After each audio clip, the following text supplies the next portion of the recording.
What's up, guys? Today we're gonna see 3 important factors to how to lose weight with your bike. This is a new playlist that I'm gonna start today with this series of video about coaching, nutrition, and training. I hope you stay tuned. Hit the subscribe button so you're not gonna lose any new video. These 3 factors we're gonna see right now. The most important probably is the last one. So I hope you're gonna stick to this video until the end. This is a very important factor. There is actually a huge differentiation between pro riders and amateurs. Just because normally, pro riders are like professional, so they take it as a job and they have all the professional tools as well, including professional doctors and nutritionists. I'm not any nutritionist or doctor myself. I just been a professional athlete to 20 plus years, and I've been involved in the last 10 years with my own professional UCI team and multiple teams around the world. So always been involved with athlete performance, bicycle performance, riding performance. So it just what I'm gonna give you today, just a brief and not like so technical advice how to lose weight with your bike. I make this video especially because there is many people just come out and say, hey, I start riding my bike and instead of losing weight I start gaining weight. How that happened? This is not working. I'm gonna stop doing it. I'm gonna stop biking. Actually, there's multiple factors that we're going through on this video that can cause that. Some can be kind of obvious. Some can be kind of tricky. So it's very important, to understand that every time you start a new activity, either running or hiking or biking, any kind of workout, or even go to the gym, you're gonna have a metabolism spike. That cause an increase of that feeling of being hungry all the time, that you want to eat that all the time, and that's just a spike at the same time, like at the first time. But when you are doing it on a daily basis or like regular activity, like 3 to 4 times per week at least, your body will become more and more efficient. So you will even start burning less calorie to do the same amount of workout. But it's very important on the first stage, especially, to put attention on what are the calorie intake, but in general, the quality of the food and the quantity. There is uncountable apps that track the calorie. They track the calorie based on the food you're eating. There's also app that are tracking the calorie you burn, like for example Strava or multiple apps like that. It's important to understand that it's just an estimate, right? So if you do a workout of 1 hour like biking and say 1,000 calories on your Garmin, that's an estimate. They say that statistically the error margin is about between 30 and 50%. So just take it as a reference, but not as an ultimate number. And so, because at the same time, if you want to lose weight while you're doing some activity, you want it to be on the calorie deficit, that's for sure. So if you say, okay, I burn 1,000 calories, now I can eat 1,000 calories more, right? That works, but like I said, it's better to be in deficit, and also you need to also consider that there's a 30 to 50% error margin on your statistic, and also you need to track down what you're eating, because sometimes people don't realize the calorie of the food itself, because you're not you don't have the habit of thinking on calories. You're just thinking on food. And some people say okay, today I'm just gonna eat a salad. It has I'm in a diet, I'm gonna eat the salad, but maybe that salad have cheese, bacon, and whatever, anything you have, and have maybe that salad have 1,000 calories, and maybe you can eat a plate of pasta with olive oil and a little bit of parmesan on top, and that have 400 calories.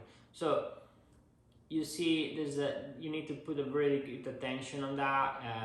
Besides that, it's very important, guys. I totally personally suggesting you to try to avoid saturated fat and those kind of fast food, or even sometimes eating at the restaurant. The quality of the food is probably not there on those kind of restaurants. So it's always better to eat at home wherever it's possible and eat whole food. Some people, it's not necessary to be vegan or vegetarian. You can eat a little bit of everything, but you need to be focused on vegetable for sure. That's you know, that's an important factor. Many people don't really realize how many nutrition and protein and how good it is to eat vegetable on a daily basis. That's very important. Another factor, like I said, is you need to track it down, your calorie, and make an estimate of that every day. If you don't want to use any app, or if you're not familiar with that, you can actually write it down on a book. You can have like a notebook where you write it down, you know, what you're eating every day. That's the way that makes you realize what you're doing wrong. Because sometimes, like I said, you don't realize you're just socially, you know, with your friends or in a group ride, eating a muffin, eating the sandwich, eating this and that during the day, or a lot of snacks. People that love snacking so much. Snacks are actually, I mean, there's healthy snacks, which are very few, but most of the snacks are not really healthy, and they you know, the food you intake, it's very important, and not just nutrition, not just calories, but also the fat and saturated fat. That's very important thing. So if you write it down at the end of the week, even if you're not an expert, you can make research online.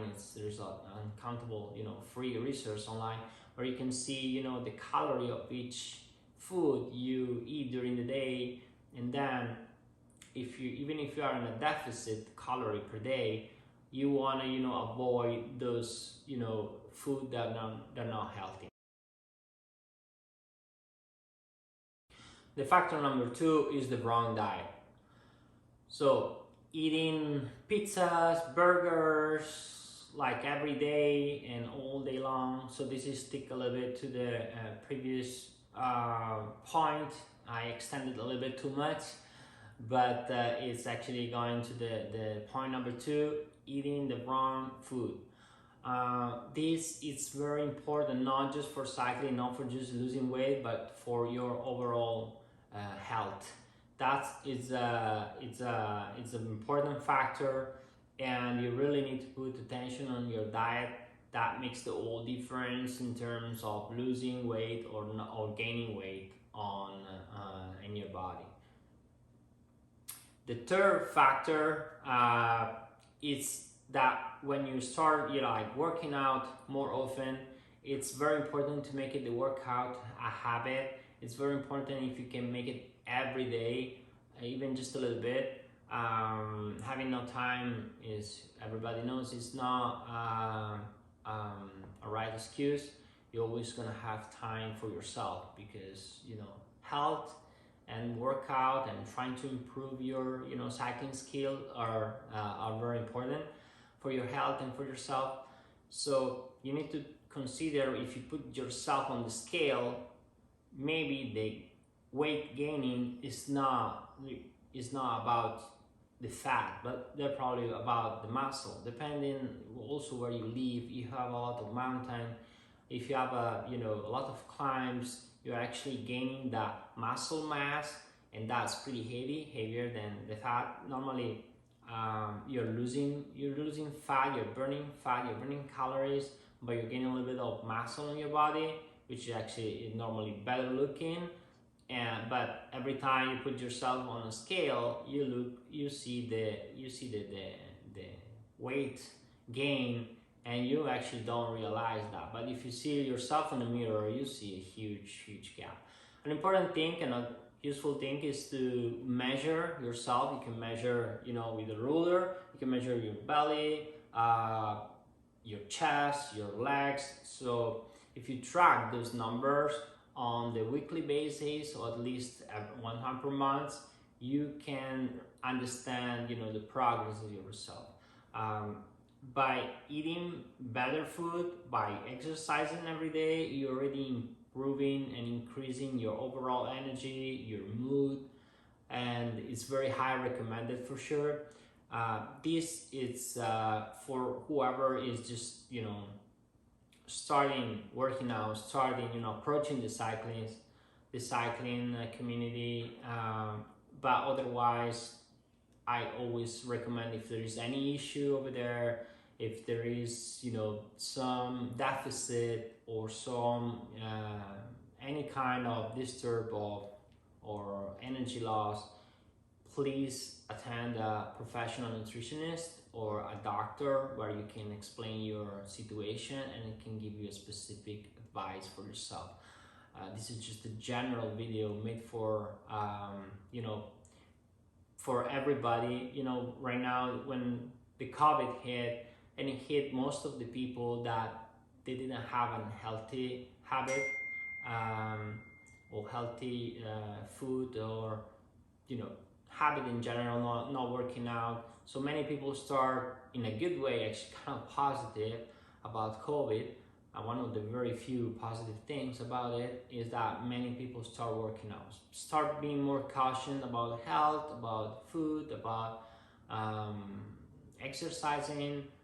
So many people started, and with the purpose of actually even losing weight after the quarantine, or start being more sedentary, some of them. So many people approach the cycling, because the difference between running and hiking, the cycling, you don't have all the weight of your body on your joint, on your knees and ankles, because you sit on the saddle. So most of the upper side of your body is sit on the saddle, and that prevent a lot of injury or pains in the joints and stuff like that. And it's you can at the same time join group rides or see beautiful places. Like walking, you cannot walk too much, right? But biking with the same amount of energy and calorie burn, you can go much farther, and you can see better places and more things. So that become more and more popular, and but you also need to stick to the rest of the concern, which is kind of the food, what you're eating, the way you're sleeping. So I'm glad you're watching this video and you're choosing this healthy lifestyle and this healthy way to live, and cycling for sure is one of the most important things on your life can become. I hope you enjoyed the video. Please hit the subscribe button. I really appreciate your support. See you in the next video.